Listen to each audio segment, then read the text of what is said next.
havia na localidade a que nos reportamos uma procissão em homenagem à régia personalidade de Patrício, o missionário romano bretão que levara a Irlanda ao cristianismo, no século IV, tendo como instrumentos apostólicos a palavra inspirada e um trevo.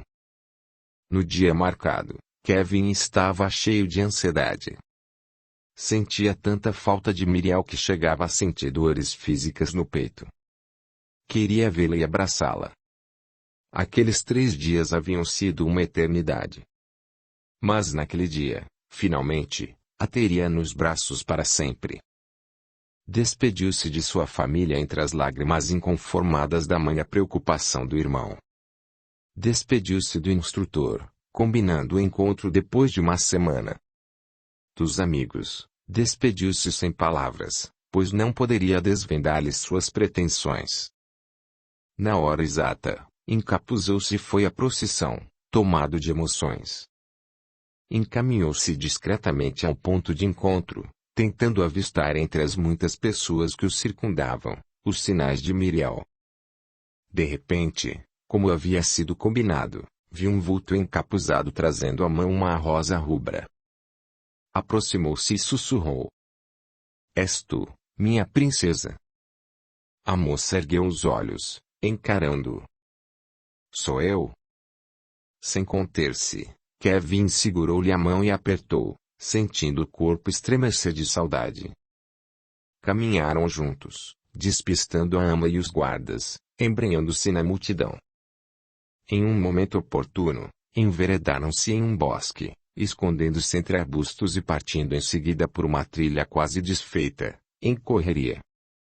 Kevin tinha a mão do Miriel presa na sua. Correram até alcançar o cavalo de Kevin, postado com alguma bagagem à espera deles. Pararam de correr e Kevin abraçou Miriel tomado de emoção. Segurou-a fortemente contra si, com os olhos úmidos. Querida, nunca mais nos apartaremos. Seremos felizes. Miriel deixou-se afundar em seu peito e chorou.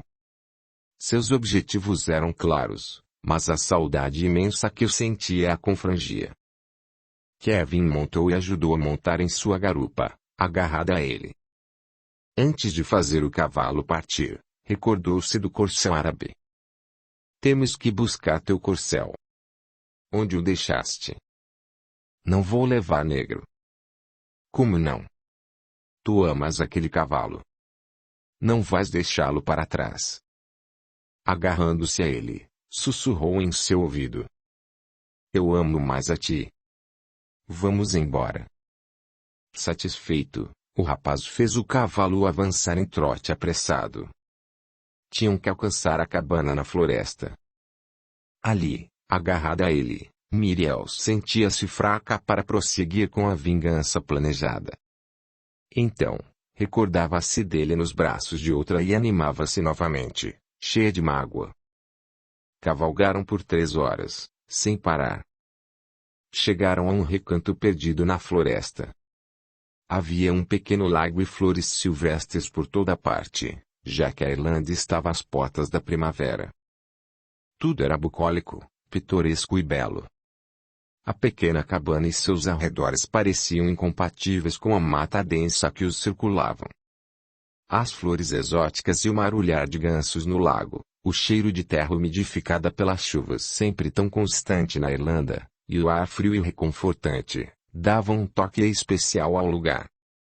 Ou seria a emoção dos 2 jovens que fazia daquele pedaço de terra um lugar único no mundo. Kevin desceu do cavalo, cuidadoso e gentil. Fê-la entrar na cabana, sorridente e emotivo. Lá dentro tudo estava limpo, evidenciando que ele havia preparado o lugar. A lareira tinha lenha. Em uma mesa rústica, havia alimentos, água e uma garrafa de vinho. Na cama, tecidos limpos cobriam as palhas. Vendo que a moça olhava a única cama do ambiente, Kevin falou sorridente. Vou dormir ao chão, querida. Não te preocupes. Tu podes desfrutar da cama em paz. Amanhã estaremos casados. Miriel caminhou pelo ambiente prestando atenção em todos os detalhes. poderia viver ali com ele. Sim, aquilo bastava ao seu amor. Poderia deixar-se ficar ali para sempre, satisfeita. Mas Kevin estragara tudo. Ela virou-se para o rapaz, novamente. Ele havia tirado a capa e pendurado à porta. Retirava agora a espada embainhada e a recostava na parede. Amava-o tanto, ainda e sempre. Como gostaria de odiá-lo, para que tudo fosse mais fácil. Estás com fome? O rapaz perguntou apontado à mesa com alimentos. Não. Kevin sentou-se ao leito para retirar as botas. Ele todo era sorriso e empolgação. Mas mantinha-se distante dela, por querer respeitá-la até o dia seguinte, quando se casariam. A todo momento, testemunhava seu cuidado e seu carinho por ela. Mas a moça quedava-se pensativa. Queria levar alguma coisa dele consigo. Consigo trazia o elixir que o faria dormir para ele evadir-se. Em vários instantes pensou em oferecer-lhe água e fazê-lo ingerir o preparado, mas recuava. Via-se assaltada pela ideia de desistir da vingança. Fugiria com ele. Ficariam juntos para sempre. Ela perdoaria deslize. Mas logo em seguida, vinha-lhe à mente novamente a lembrança do flagra. Podia ouvir os sussurros que ele deitara nos ouvidos de outra. Via o fulgor de seus olhos pegando nos braços outra mulher. A ideia fixa era sobremaneira alimentada pela mente de outra personagem, que nem ela nem Kevin podiam perceber estar-lhe sondando os passos. E era demasiadamente fácil manipular as imagens mentais de alguém tão aflita e fragilizada pelo ciúme. Mas ela precisava levar consigo alguma coisa de Kevin, pois o amava. Necessitava despedir-se dele, recolhendo daquele amor a última dádiva. Não voltaria atrás. Vingar-se-ia sem remissão, mas ansiava por uma última aventura desse seu romance impossível que, por certo, carregaria consigo no infortúnio da saudade. Aproximou-se de Kevin de olhos suplicantes e o abraçou fortemente. Enlaçou-o pelo pescoço, fazendo-o abaixar até ela para osculá-lo. E o fez sofregamente, surpreendendo o rapaz. Kevin ergueu-se, aflito, tentando dominar o vulcão de sentimentos que o tomava, afastando-a carinhosamente. Querida, vamos nos casar amanhã. Quero que saibas como a respeito. Quero que acredites na veracidade de meu amor. A moça não parecia escutar. Novamente enlaçou-o, puxando-o a si. O Adonis irlandês não era dado ao autocontrole. Não tinha o hábito de refrear-se ou conter-se. Antes, ao contrário, deixava-se dominar por todos os seus sentidos. E, diante dele estava a mulher que amava com loucura. Sendo assim, entregou-se, sôfrego, alucinado. A noite alta. Provavelmente não faltavam muitas horas para amanhecer. Miriel tinha em volta de seus braços vigorosos de Kevin. Tentou arredar-se deles, com cautela e o rapaz mexeu-se, murmurando seu nome e a enlaçando ainda mais. Ela quietou-se um pouco. Não seria possível ele estar acordado, pois havia colocado do preparado que trazia, mais que o dobro do recomendado no vinho que oferecera a ele na noite alta, ao aquietarem-se no leito. E o elixir era mesmo eficaz, porque em menos de 10 minutos após ingeri-lo, ele adormecia sorridente em seus braços, sussurrando, entre seus carinhos. Querida, desculpa-me. Queria não cerrar os olhos nesta noite, tamanho o júbilo que sinto de ter-te nos meus braços. Não desejo dormir. Porém sou tomado por sono invencível. Talvez o cansaço da cavalgada me exauriu mais que eu supunha. Agora estava ali, alguns minutos depois, totalmente adormecido. Miriel, após observá-lo mais um pouco, desvencilhou-se cuidadosamente dos braços de Kevin, sentando-se no leito. Novamente ele mexeu-se e murmurou. Miriel. Mas não acordou. A moça ergueu-se, Buscou as vestes e o grande manto com que havia se coberto na procissão. Deveria deixar um bilhete. Não. Não deixaria nada. Voltou-se para Kevin, estirado ao leito, semi-coberto por um dos tecidos da cama. Nunca o viu tão lindo como naquela hora. Ele parecia sereno, feliz. Em nada ele a fazia lembrar do homem que se atirara nos braços de outra mulher, no ato de perfídia, dias antes. Aquela seria a última vez que teria dele algum carinho. Certamente que ele odiaria, depois do que estava prestes a fazer. Estremeceu de emoção ao pensar nisso. As lágrimas caíam sem obstáculos. Tentou reter na retina a imagem do homem adorado, ali sereno e belo, bem diante de si. Levaria esta imagem consigo. Talvez, quem sabe, não teria um filho dele a desenvolver-se no ventre depois desta noite. Chorou mais. Aproximou-se devagar do leito e abaixou-se próximo à sua cabeceira. Tocou nos cabelos soltos e desalinhados de Kevin. Tocou seu rosto com extremo carinho. Pegou de sua mão e beijou-a, recostando depois nela seu rosto banhado de lágrimas. Talvez ela fizesse isso na expectativa de lhe acordar e impedi-la de sair. Mas ele não acordava. E a ideia de que deveria ir embora era tão forte, tão dominante, que ela tinha que ceder. Parecia impulsionada por forças estranhas e irresistíveis. Osculou-o no rosto pela última vez e sussurrou-lhe aos ouvidos. Eu amo, meu Kevin. Ergueu-se e saiu pela porta, com cuidado. Tomou do cavalo irlandês e partiu na direção do castelo de seu pai. Não se sentia satisfeita com sua vingança. Ao contrário, todo o seu ser curvava seu peso de sofrimento avassalador. Já sentia, com antecedência, a saudade de seu amado Kevin sufocando suas forças.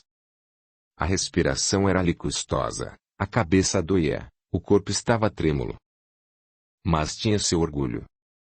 Necessitava prosseguir. Venceu a distância sem atinar do tempo. Seu raciocínio estava turvo. Nem chegou a pensar em o que diria a seu pai por chegar a casa por aquela hora, quando a alvorada já se fazia anunciar no horizonte. Na fronteira das terras da família, desceu do cavalo e bateu em seu lombo, gritando para ele ir para casa. Era o cavalo de Kevin. Não podia levantar suspeitas. Pela longa cavalgada, suas pernas estavam enfraquecidas. Mas ela não se dava conta de nada. Apenas caminhava. Ao adentrar o primeiro pátio, causou espanto nos guardas que estavam a postos. Houve burburinho. Mas ela nada ouvia e com nada se importava. Subiu as escadas para a entrada da residência sem olhar para trás e sem raciocinar que a guarda estava disposta provavelmente por causa da busca por ela. Quando entrou no enorme salão, de cabelos desalinhados, olhos inchados de chorar, Alve veio em sua direção, de olhos arregalados e pálida, observando o pranto incessante de Miriel. Minha menina. Onde estiveste? Chegando-se mais perto, a ama sussurrou em seu ouvido. Teu pai está louco de fúria. Sede prudente. Mas ela não parou para ouvir. Queria buscar os aposentos. Viu seu pai entrando no salão visivelmente transtornado. Vociferava alguma coisa que ela não ouviu, pois não se importava. Nada lhe importava. Importava que havia deixado Kevin. Importava que ela havia se vingado dele, selando o destino daquele amor que jamais olvidaria. Seus sonhos estavam mortos. Com Kevin ficara sua alegria, sua esperança de ventura. Ao impulso de um golpe forte, rodopiou e caiu ao chão. Havia tomado um tapa ao rosto, dado por seu pai. Retornou à realidade sob a brutalidade da agressão. Levou a mão ao rosto e encarou o pai, furiosa. Ergueu-se, altiva e orgulhosa. O Lorde gritou, colérico. Fala, desgraçada. Onde estiveste? O que significa isto? Respirando fundo, Miriel limpou a vista onde as lágrimas abundantes impediam a visão clara. Falou sem qualquer afetação. Na procissão, tive a impressão que era seguida de perto por desconhecidos. Fugi aos bosques e tive que correr. Creio que alguém sabia que eu sou tua filha. Talvez malfeitores. Escondi-me e acabei por adormecer. Acordei e voltei para casa. Tu mentes, Miriel. Onde uma pessoa assustada, se escondendo para proteger a própria vida, conseguiria adormecer? Miriel o encarou sem expressão alguma no rosto. E o que imaginas que aconteceu, milord? Intentaste fugir de minhas ordens, do casamento. A moça esboçou um sorriso irônico.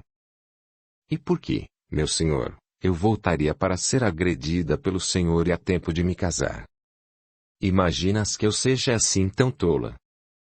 Oari silenciou e refletiu. Não acreditava na história da fuga. Diz para onde foste, para eu mandar uma busca aos agressores de modo a comprovar tua história. Fui para o norte. Disse instantaneamente. Pegando-a pelo braço, Oari a entregou para Alve. Arruma esta desgraçada, Alve, para o casamento. Faz com que ela fique linda, pois vai desposar um lord daqui a poucas horas. Fala parecer novamente uma dama. Olhou ao redor, para os criados e guardas que estavam no ambiente. Nunca mais quero ouvir um único sussurro sobre o ocorrido de hoje. Ouviram? Este assunto está sepultado. Alve acompanhou a moça até os aposentos. Caminhava acariciando seus cabelos. Também ela chorava ao ver sua menina naquele estado, agredida pelo pai. Mas nada falava, pois Miriel estava absorta. Não havia qualquer abertura para uma conversa. Chegando ao quarto, a moça sentou-se ao leito, enquanto Alve providenciava um banho. Deixou-se despir em silêncio, olhando o vazio. Seu pranto estacou. A serva banhou-a com carinho. A boa ama colocou-lhe compressas aos olhos, preparados de ervas cheirosas nos cabelos e no rosto.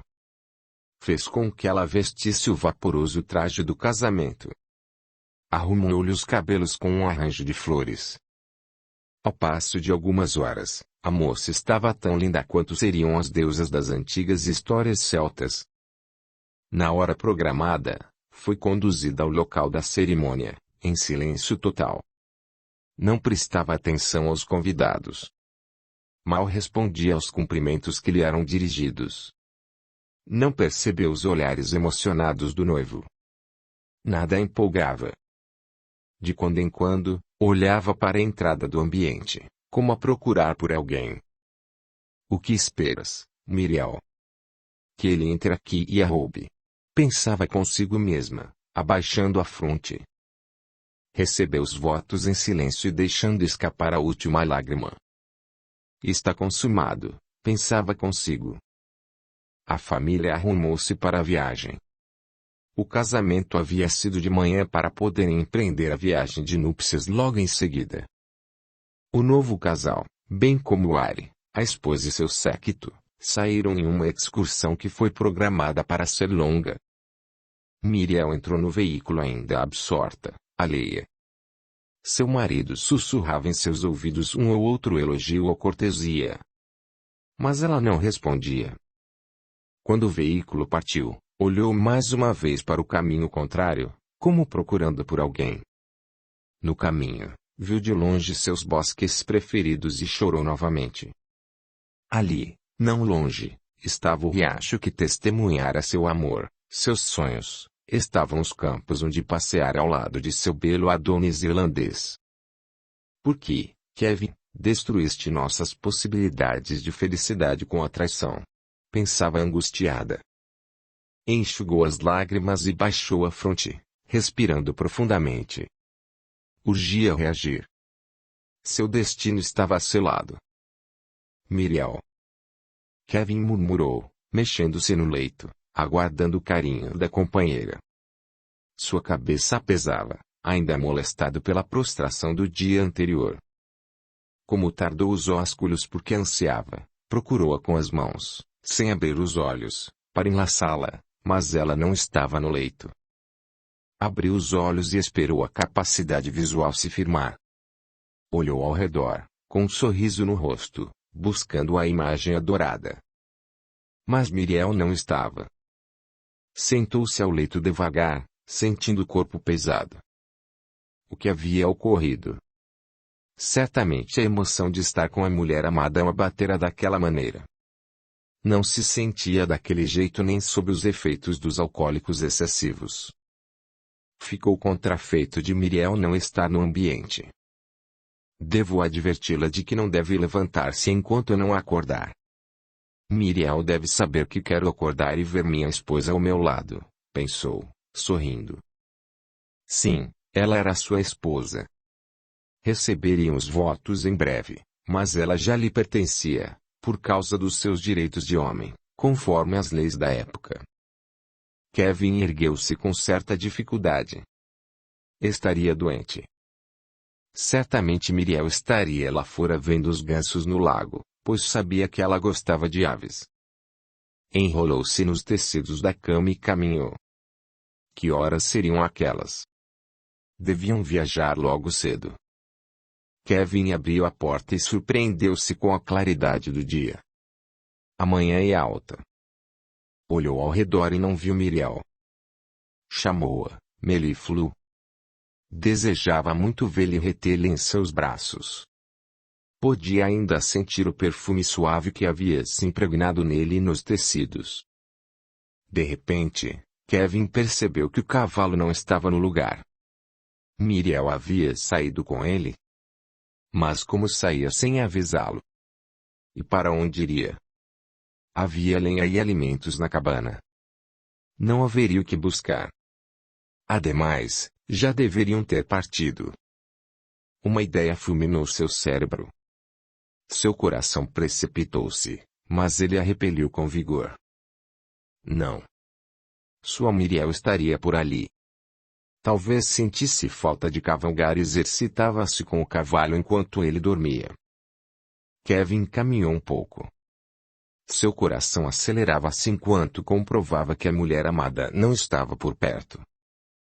Enrolado em tecidos, rondou os arredores, sentindo indômita angústia crescendo em seu ser. Todo ele agora vibrava em crescente desesperação.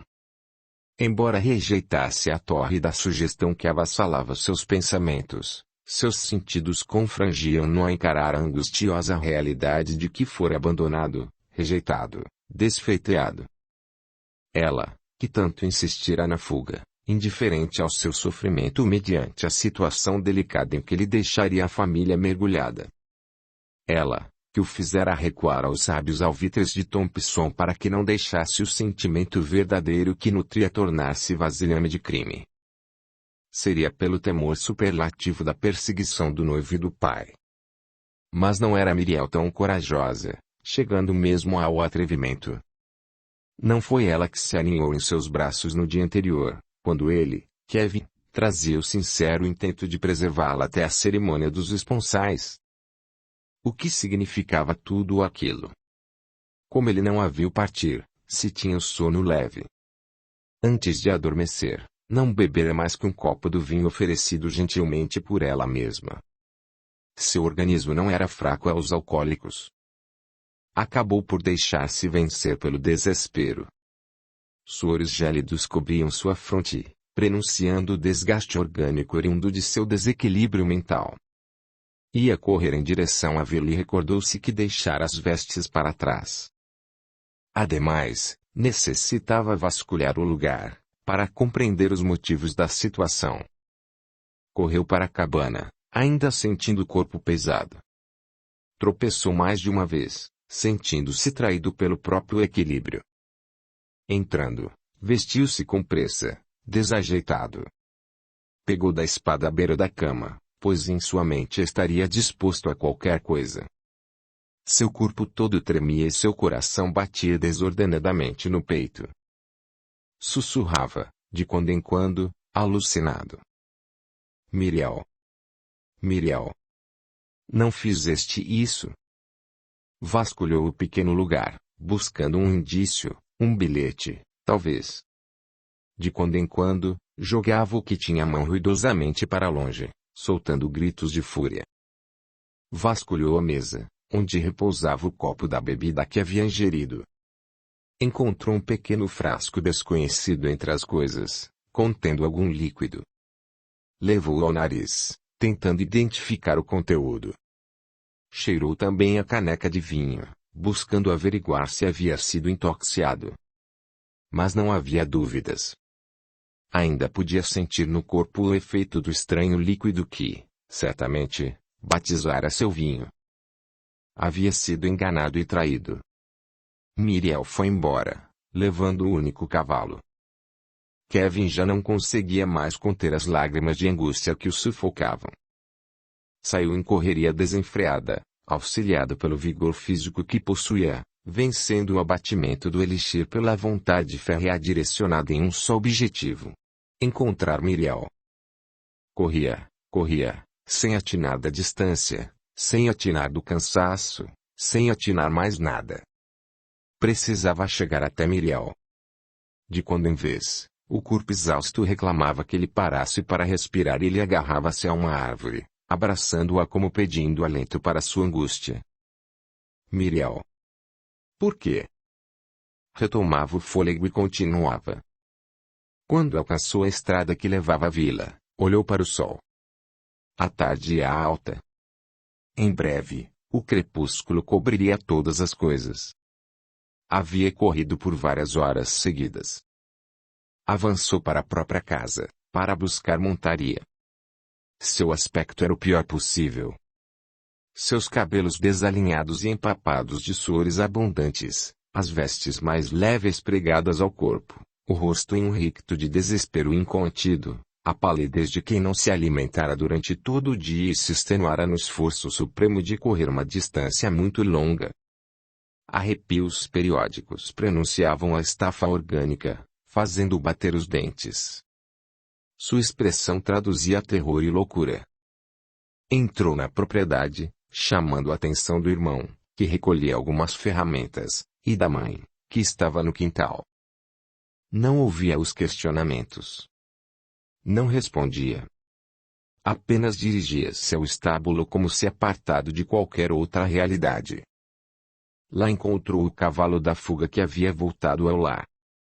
Não havia mais dúvidas, então. Tomou de algum animal, sem ao menos preocupar-se em selá-lo. Montou-a pelo e fez que ele trotasse desenfreado, em direção ao castelo do Zoari. Kennedy, tomando um outro cavalo, o seguia, preocupado. Mas Kevin nada mais via, senão o caminho para o castelo.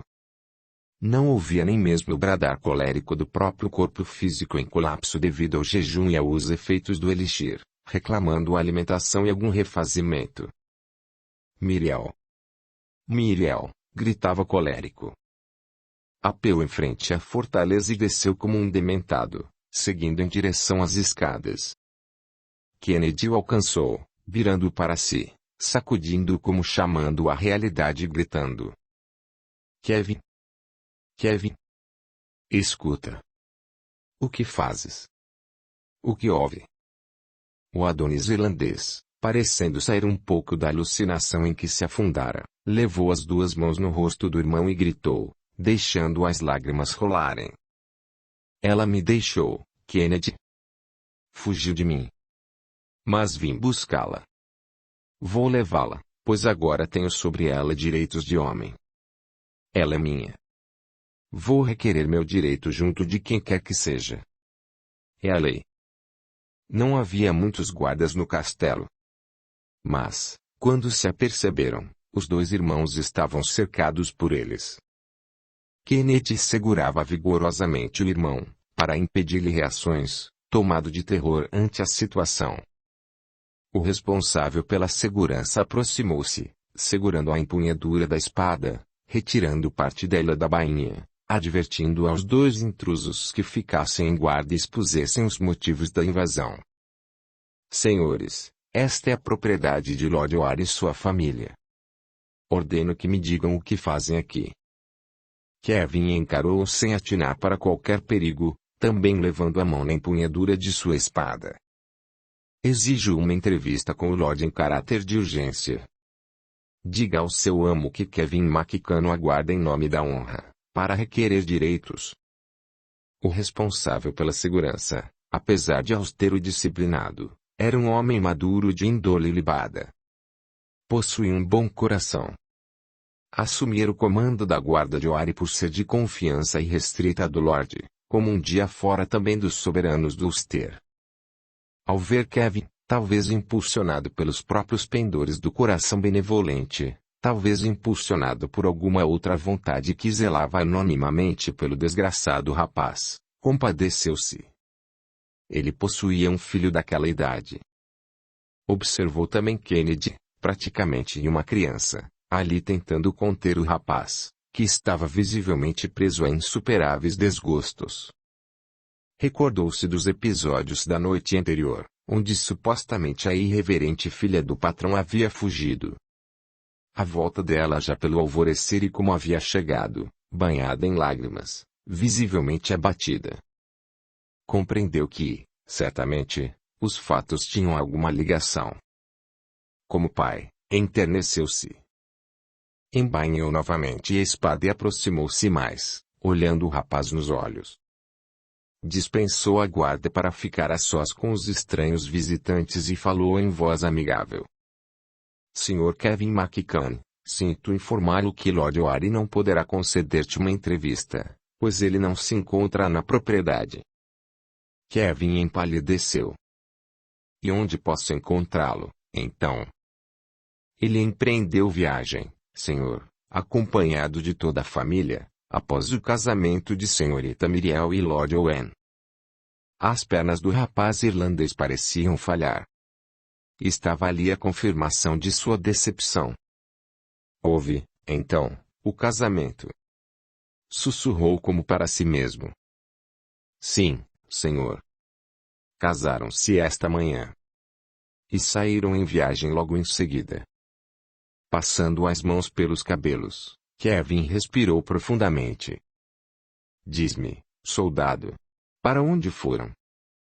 Sinto muito, senhor. Não houve comunicação quanto ao destino. Kevin deixou a cabeça pender, confuso e abatido. Audiolivro realizado pelo canal Surya Chand Audiobook. Encontraram a disposição de ânimo com que havia chegado ao local, agradeceu educadamente e encaminhou-se à montaria.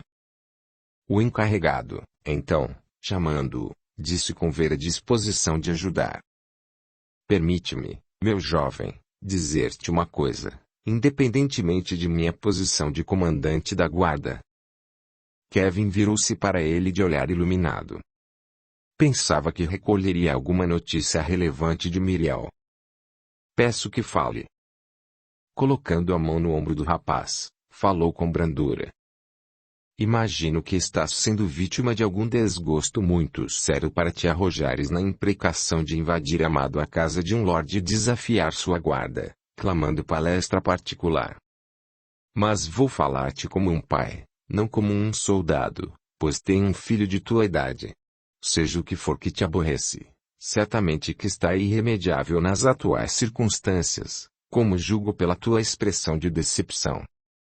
Mas és jovem e tens pessoas que te amam verdadeiramente, como esse jovenzinho que te segue e zela por ti, que a semelhança contigo denuncia ele ser, talvez, teu irmão. Conforma-te com os infortúnios que te visitam o coração, trabalha e luta para seres homem probo e útil a Deus e teus desgostos hão de arrefecer. Tens a complexão de um soldado, apesar do abatimento que vejo em tuas expressões. Nada melhor que os serviços das armas para placar as angústias do sentimento. Caso desejes, procura-me fora dos meus serviços no castelo e eu indicarei os serviços de guarda dos soberanos. De lá somente saí devido à minha idade já incompatível com as exigências do trabalho. Terás honra e serventia à sociedade e hás de superar tuas agruras. Quanto à tua temerária vinda a estes sítios, silenciarei sobre ela e assim também ordenarei aos meus soldados, de maneira que não tenhas alguma retaliação por parte do Lorde. Vais encontrar minha residência em... O cavaleiro explicou seu endereço para Kevin, que ouvia em completo silêncio. Ora, toda a criatura que traz em si suficiente boa vontade e desinteresse pessoal torna-se, muitas vezes sem o saber, um instrumento nas mãos de Deus para o auxílio dos irmãos em humanidade. Porque todo aquele que mantém os próprios sentimentos libertos dos preconceitos de época e predisposto à simpatia e à piedade, torna-se instrumento sensível, fácil de ser influenciado pelos espíritos bons que estão em toda parte tentando auxiliar os homens a vencerem suas dores e suas dificuldades íntimas. O perdão espontâneo, a piedade fraterna e o esforço em não julgar são luzes que acendamos em nossos próprios caminhos, atraindo a simpatia das boas almas que velam pela felicidade dos homens. Kevin tinha diante de si um soldado transmutado em benfeitor, embora ele não pudesse isso aquilatar verdadeiramente no momento.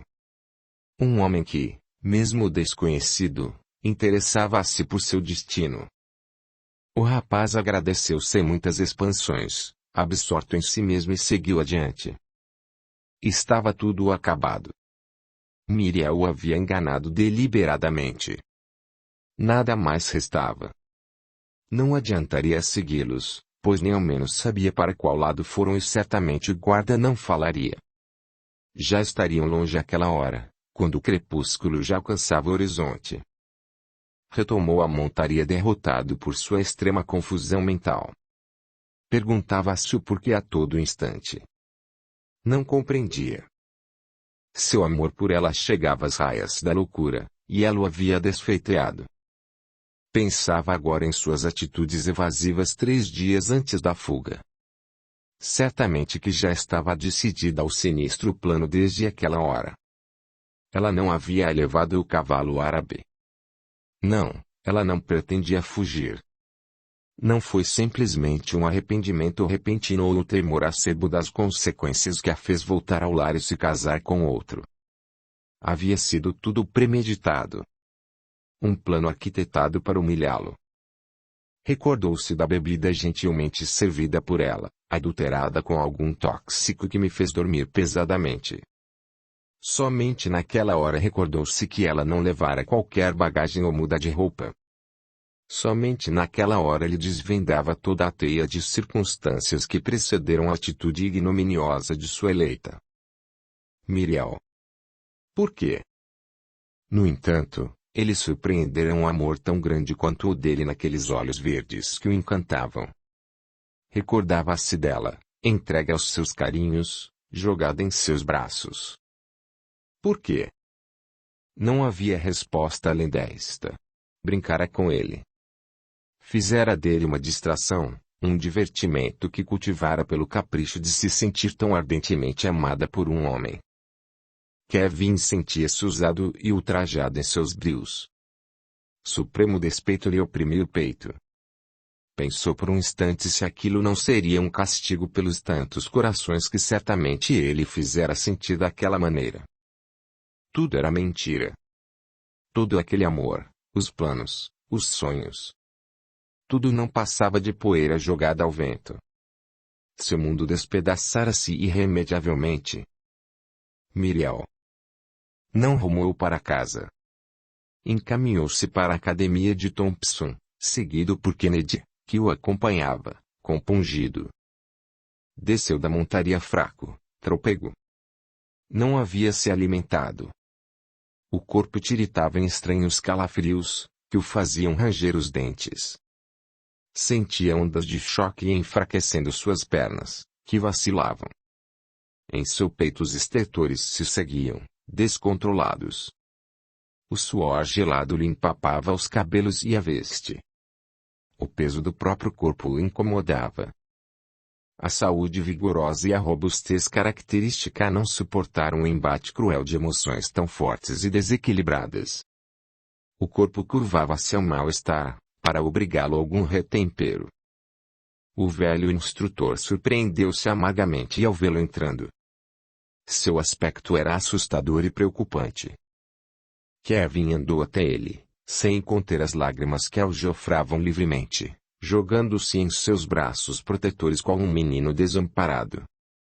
O mestre de música recebeu-o, afagando-lhe os cabelos, compungido até a alma. Meu filho. Oh, meu Kevin. Com a ajuda de Kennedy, conduziu-o a um leito, pois seu corpo ardia em febres. Curta, comente, compartilhe, e se inscreva, se já não o fez. A gratidão é o caminho da evolução. Capítulo 10. Expectativas. Kevin permaneceu abatido por alguns dias.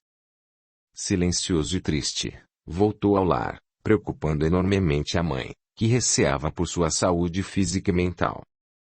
Quando recuperou o vigor, saía pelas manhãs com Kennedy em seu encalço. Ia até o riacho adorado, apeava do cavalo e sentava-se em sua margem, observando as águas. Fazia isso por horas seguidas, sem nenhuma palavra. Depois voltava ao lar e confinava-se nos aposentos íntimos. Os amigos acorriam para animá-lo, sem êxito. Os instrumentos não mais o atraíam. Já não se entregava mais aos estudos que tanto apreciava. Nem mesmo participava dos torneios e disputas tão comuns naquele tempo, onde seu talento era apreciado. As noites não tinham mais o brilho festivo de outrora. Durante quase um mês permaneceu neste estado de alma, apático. Kevin gastou bastante tempo tentando odiar Miriel, por sua injustificável perfídia. Mas não conseguia.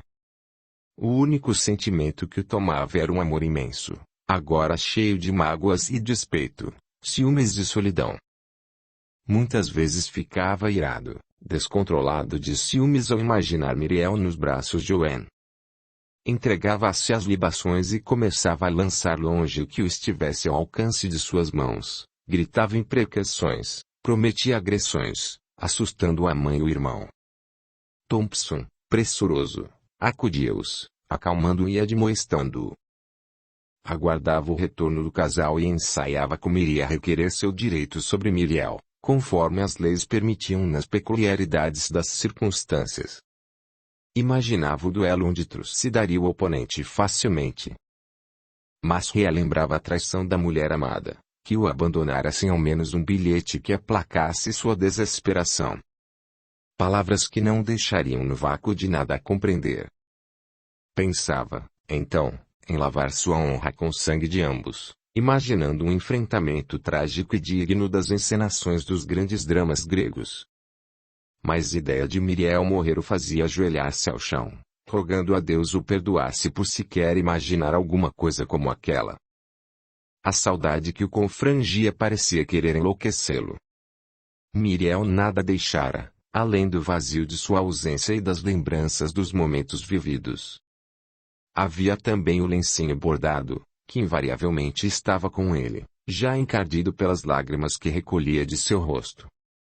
Passaram-se 6 meses dos acontecimentos e ninguém voltava da longa viagem. Para Kevin, tudo parecia ter sido irreal, como um sonho que se desfazia ao amanhecer. Tal perspectiva o atormentava.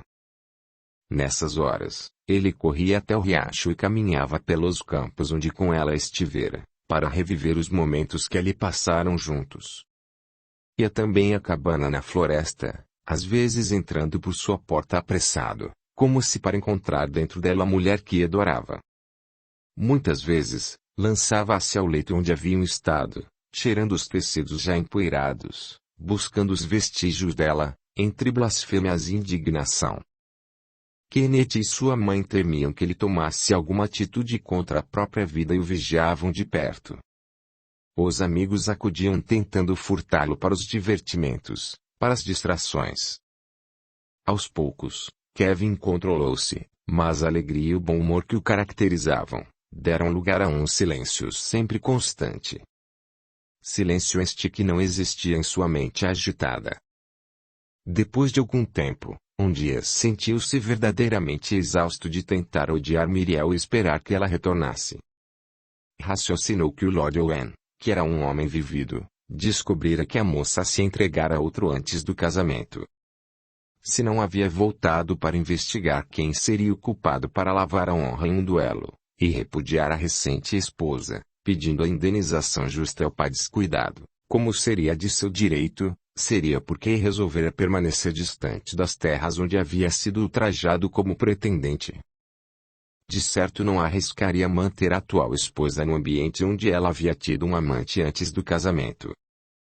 Muito provável que não retornariam jamais, nenhum deles. Por isso, resolveu procurar o encarregado pela guarda do Zuari, conforme as informações dadas por ele mesmo no dia fatídico. Estava exausto de sofrer. Ansiava por recomeçar os próprios caminhos e esquecer.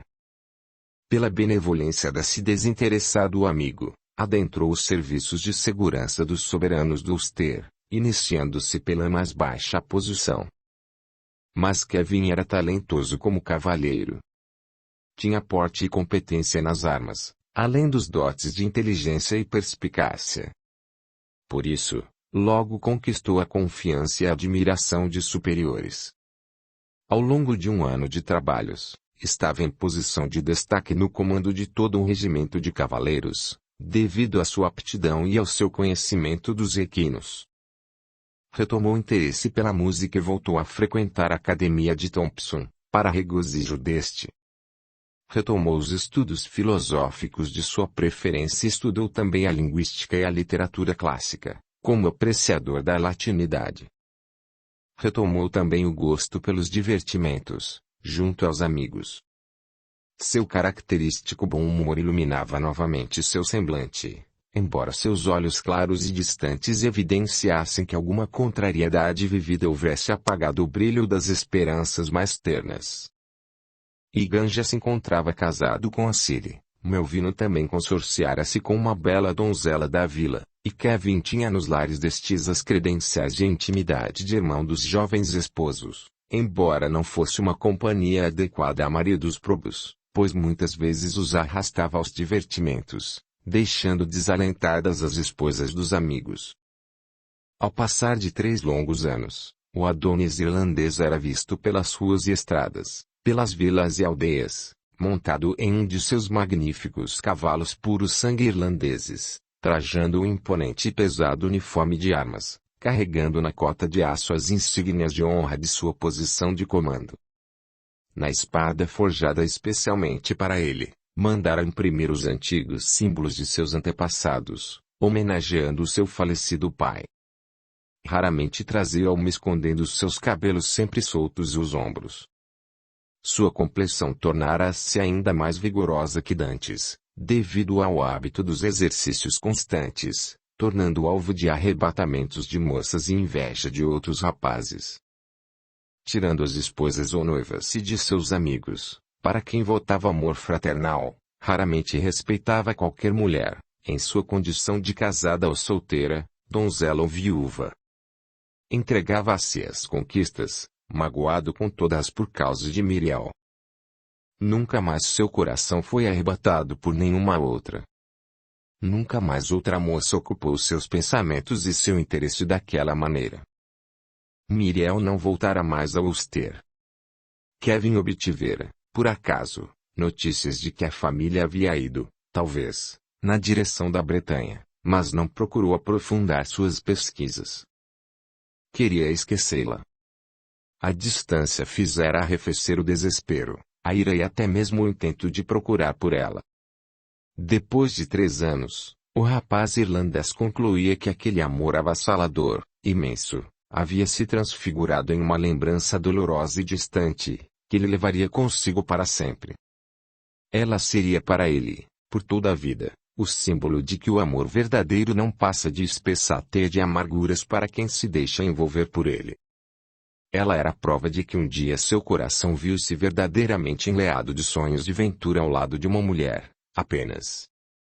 Porém, tudo fora ilusão e quimeras.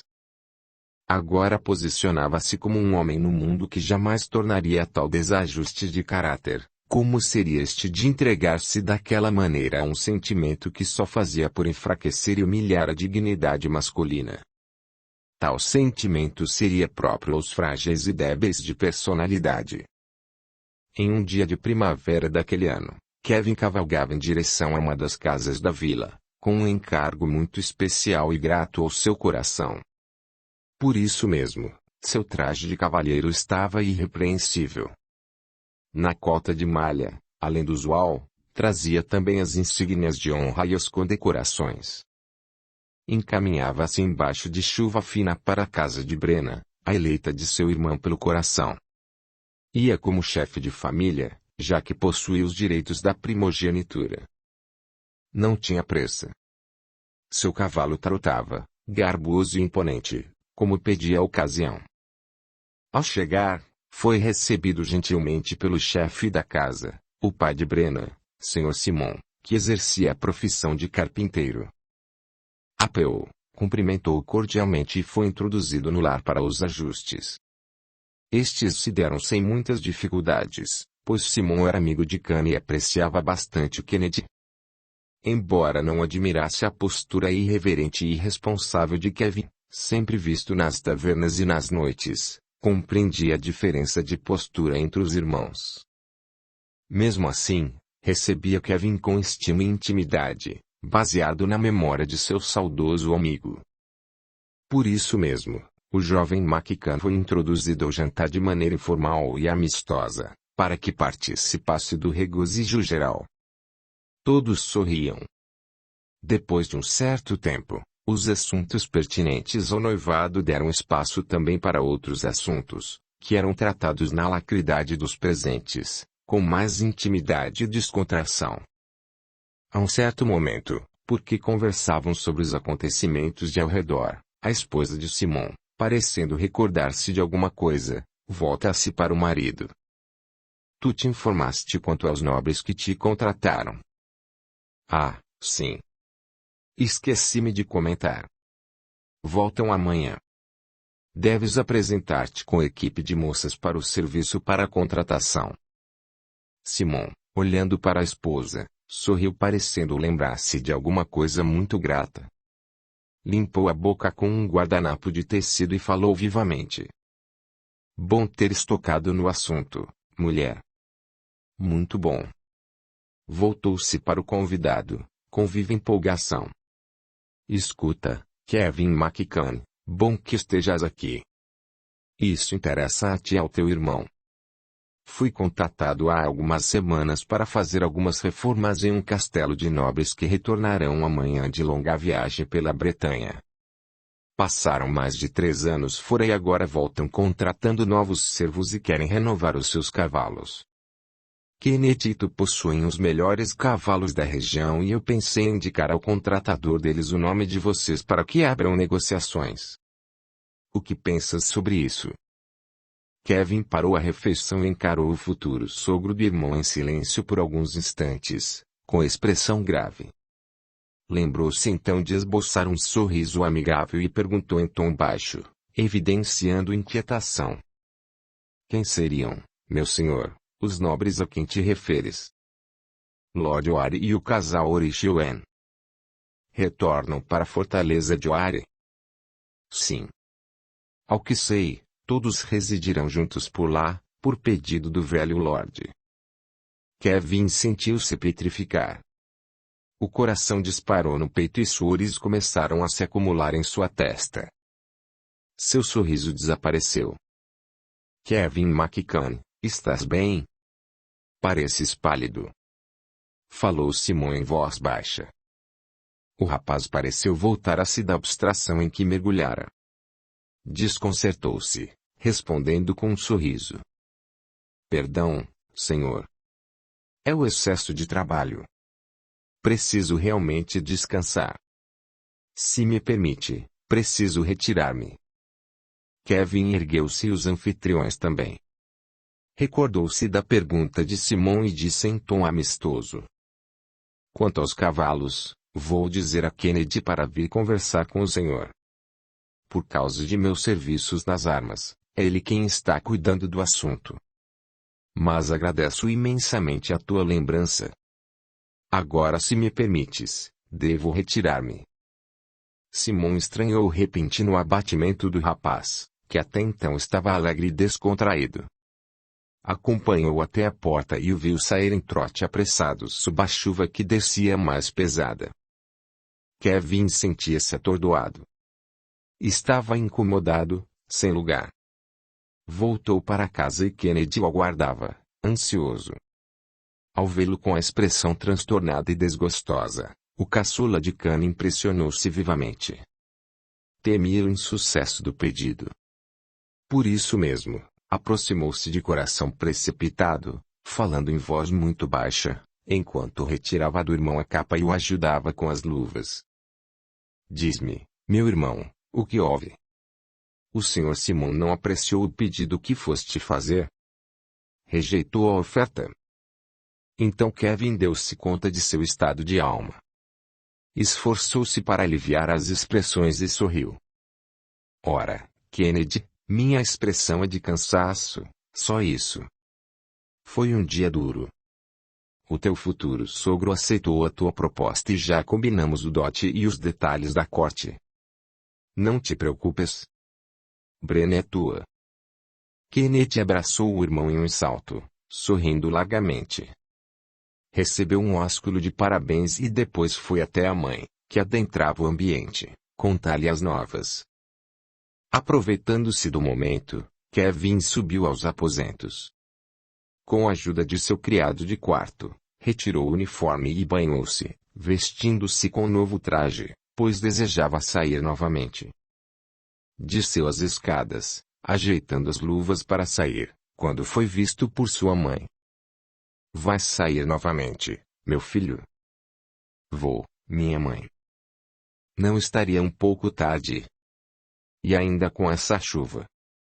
Mamãe, se eu for esperar parar de chover no Ulster para sair, ficarei preso em casa por quase todo o ano, respondeu, sorrindo e osculando a fronte da mãe, pedindo a bênção.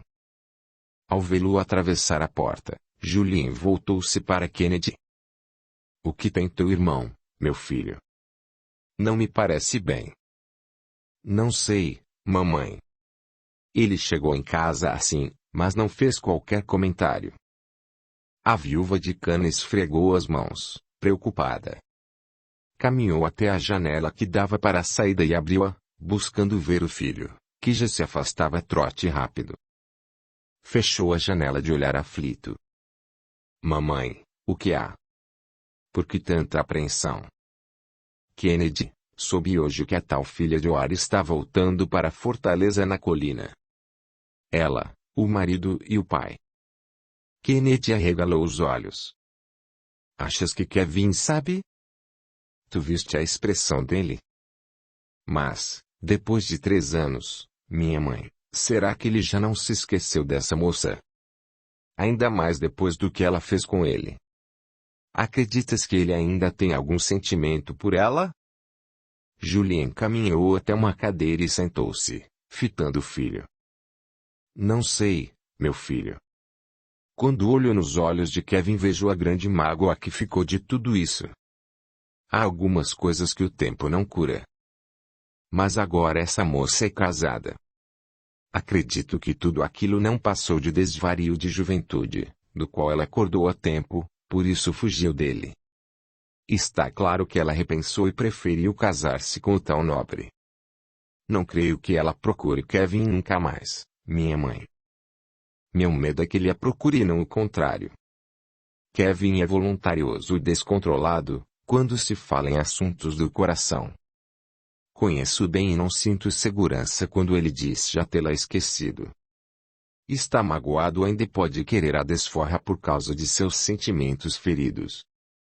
Ah, Kennedy, de onde surgiu essa mulher que enfeitiçou teu irmão dessa maneira, a ponto de torná-lo um tolo e um inconsequente?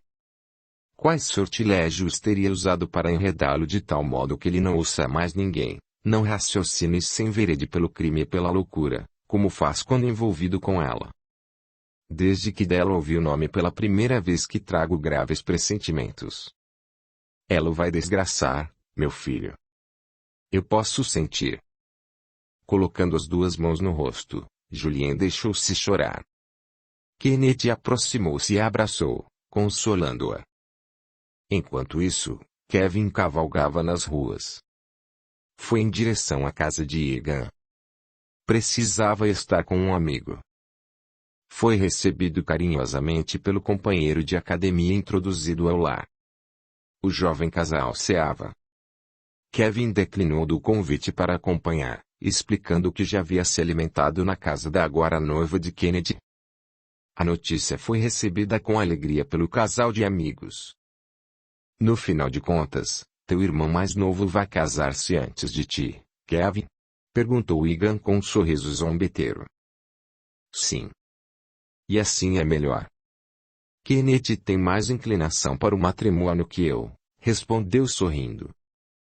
Virou-se para a esposa do amigo, que amava como irmã, e disse em tom jocoso.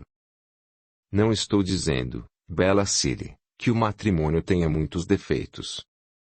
Apenas não detenho ainda cabedal suficiente de estudos e conhecimento que me permitam compreender a cabeça de uma mulher. Mas, meu amigo, atalhou Egan, se fores esperar tal compreensão, vais morrer solteiro. Eu ainda não consegui nem na prática do dia a dia. Cili jogou uma fruta da mesa em Kevin, ante a provocação. Egan riu-se gostosamente. Horas, mas isso é muito fácil de resolver, senhor cavalheiro das tavernas. Casa-te com um homem. Devias ter te casado com Egan, pois creio que vos compreendeis demasiadamente bem, principalmente no que diz respeito ao que pensam sobre as mulheres. Egan puxou para si a esposa, para reconciliarem-se, beijando-lhe os cabelos. Não te agastes, querida. Sabes que não podes. Virou-se para Kevin, sorridente. Não provoques minha Ciri, Kevin. Ela não pode agastar-se. Existe algum outro motivo além da minha própria saúde, Egan? Perguntou Kevin desconfiado e já adivinhando a alegre notícia. Sim, meu caro Adonis irlandês. Tu serás títio, pois trago no ventre um filho de teu irmão de coração, disse Ciri de olhos úmidos e com largo sorriso. Kevin ergueu-se e abraçou o amigo, batendo-lhe nas costas. Até que enfim. Que notícia alvissareira. Estou muito feliz, meu amigo. Abraçou também Ciri, beijando sua testa. Vou rogar a Deus que ele se pareça contigo, Ciri, e não com o desajeitado do teu marido. Não digas isso. Meu Egan é belo e talentoso, respondeu, dando-lhe um tapa no braço. Os três trocaram ainda as festivas impressões sobre o assunto, até que Egan e Kevin saíram para uma volta nas ruas. A chuva havia parado por alguns instantes e os amigos caminhavam lado a lado. Não posso demorar-me, tu sabes, não? Não vou contigo à taverna. Ciri está mais nervosa que nunca. Ontem, quando voltei para casa à noite alta, ela recebeu-me com um porrete. Não tens ideia de como foi difícil desarmá-la. Hoje, quando ela preparava o jantar, me dizia que se eu continuar escapando para as tavernas contigo, vai ajeitar para que eu não sinta mais atração pelos divertimentos de solteiro. Ela dizia isso enquanto cortava legumes, com um olhar sinistro que me fez arrepiar. Às vezes tenho receio de dormir perto dela. Mulheres grávidas, meu amigo, guardam no ventre um anjo e na cabeça um demônio. Cili está como louca. Não vou provocá-la, porque não sei do que ela é capaz. Quem manda teres-te casado com uma mulher nervosa? Disse Kevin sorrindo do relato. Não sei por que estás rindo. Também tu não escolheste nenhuma candura, pelo que me contaste de teu romance. Quase te casaste com a tempestade. Kevin parou de sorrir e baixou o olhar. Ele sempre se evadira de revelar aos amigos os fatos que o deixaram tão desgostoso e abatido há 3 anos, embora todos adivinhassem ser assunto de amor. Unicamente para Egan, na época, confessou ser um problema do coração, mas não revelou o nome da escolhida e nem as minudências do fato. Somente depois de 2 anos foi que abriu seu coração e contou ao amigo dileto todo o drama de seu amor frustrado, não escondendo mais nem os nomes dos envolvidos. Mas, depois disso, não mais tocaram no assunto. Por isso, Kevin estremeceu ao ouvir a referência ao seu caso, sem compreender o porquê da ilusão. Procurando explicar-se, Egan abraçou o amigo pelos ombros e falou com gravidade. Desculpa-me, meu amigo, mas toquei no assunto por uma razão. Soube hoje que as personagens de teu drama pessoal estão retornando ao nosso meio. Eu soube porque Ciri, que é costureira como sabes, foi indicada pela esposa do Sr. Simon para atender às encomendas da jovem esposa do tal Lord Owen.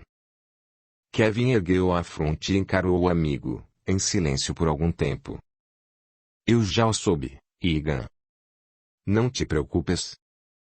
Sim, imaginei que sabias, pois notei-te olhar quando chegaste em minha casa. Não chegaste bem. Kevin sorriu, passando a mão nos cabelos do amigo dileto.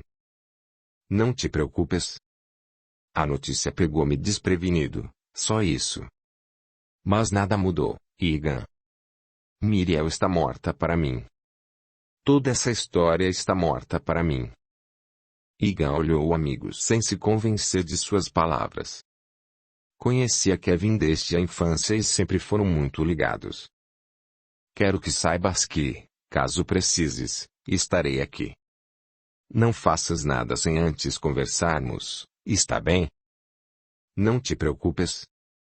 E já que Cilly vai trabalhar no castelo, gostaria de ser poupado de qualquer notícia vinda de lá. Assim me ajudarás. Claro. Vou vigiar a língua de Cilly, se é que é possível vigiar a língua de uma mulher. Mas vou fazer meu melhor. Agora deves ir, Egan. Volta a Cilly, antes que ela resolva usar a faca de legumes e este seja o primeiro e último filho que poderás ter. Colhe flores no caminho, para amansá-la. E até que meu sobrinho nasça, eu mesmo vou garantir que ficarás em casa como se fosses um marido bom e leal. Egan estacou no caminho, empurrando o amigo. Como se eu fosse. Que dizes? Eu sou um marido bom e leal. Acompanho-te nas tuas aventuras apenas para garantir que voltes bem para casa, como um amigo dedicado que sou de um doidivanas como tu, seu ingrato. Tu és um cínico, Egan. Eu devia dar-te uma boa lição, para ver se recuperas os brios. És bem atrevido para falar-me assim à cara, estando desarmado. Não preciso de armas para derrotar-te. Faço isso apenas com os punhos. Rindo-se, iniciaram uma luta que terminou em correria dos dois para dentro da casa de Egan. Kevin despediu-se do casal amigo e tomou novamente da montaria, retornando ao lar. Subiu aos aposentos para preparar-se para dormir. Sentou-se no leito e retirou das dobras da veste o lencinho que trazia sempre consigo. Cheirou e guardou-o novamente, sentindo no peito a saudade oprimindo-o. Caminhou até a janela do quarto e abriu, na esperança de ser possível ver as estrelas. Porém o céu estava totalmente tomado por nuvens. O rapaz respirou o ar frio da noite a longos haustos. Sem conter-se, olhou na direção em que ficava o castelo da colina.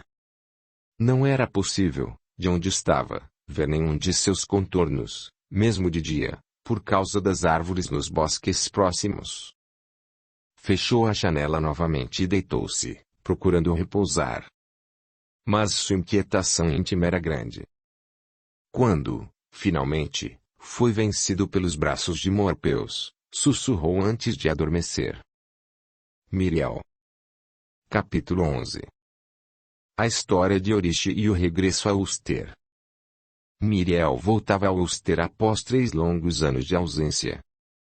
Descendo do veículo, vagou a olhar para o jardim do castelo com ar melancólico. Após falar qualquer coisa baixa ao ouvido do marido, beijou-lhe a face e caminhou para a pérgola, desacompanhada. Oari acabara de descer de seu veículo e aproximou-se do genro, retirando as luvas empoeiradas, olhando a filha caminhando sozinha. Onde vai tua esposa, meu Owen? Ela quer ver o pôr do sol, meu senhor. E está indo sozinha, Owen. Com a minha permissão, meu sogro.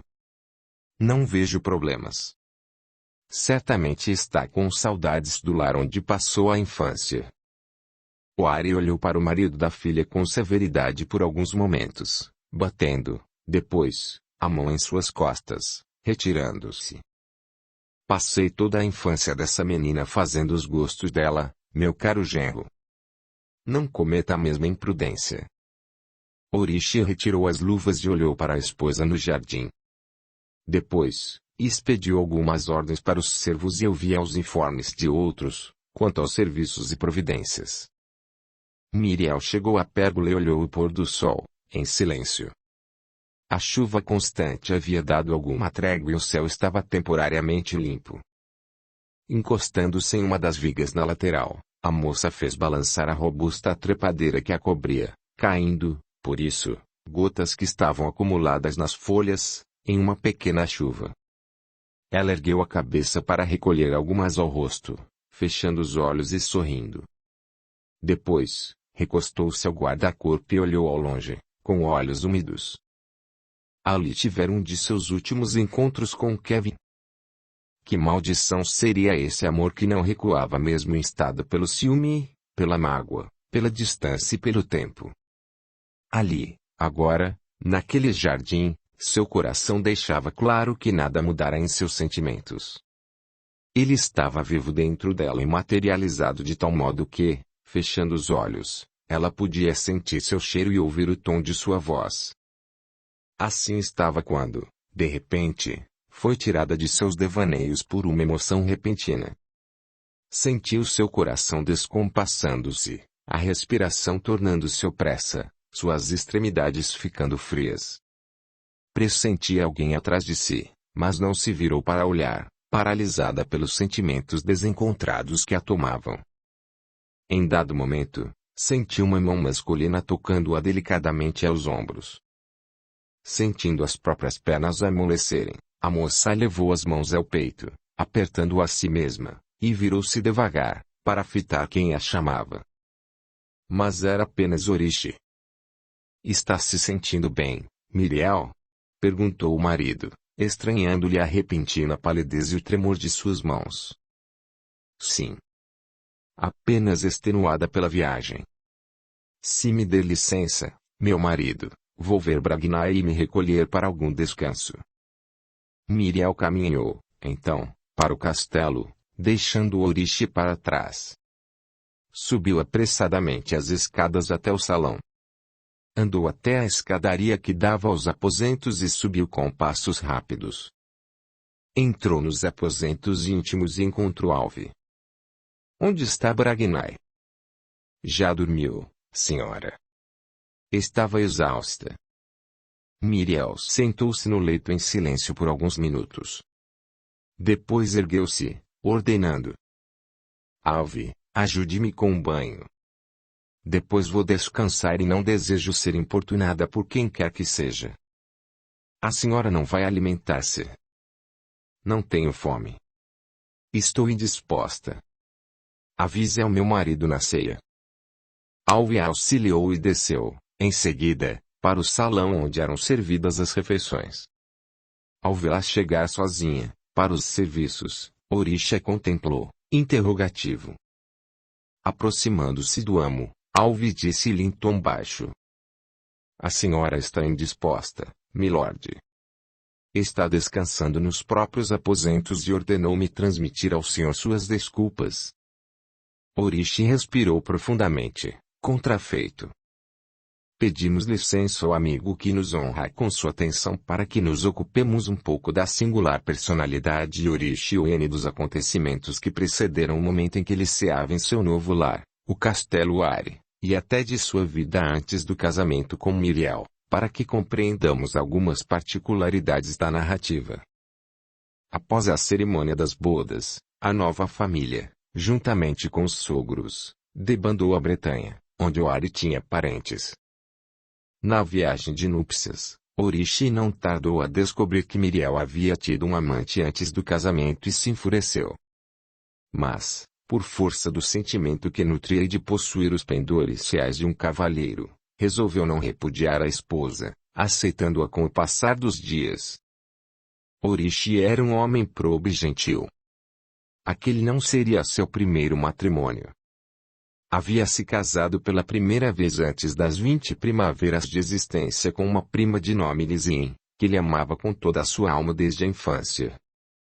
Casaram-se, obedecendo às afinidades do coração, mas também agradando sobremaneira as duas famílias.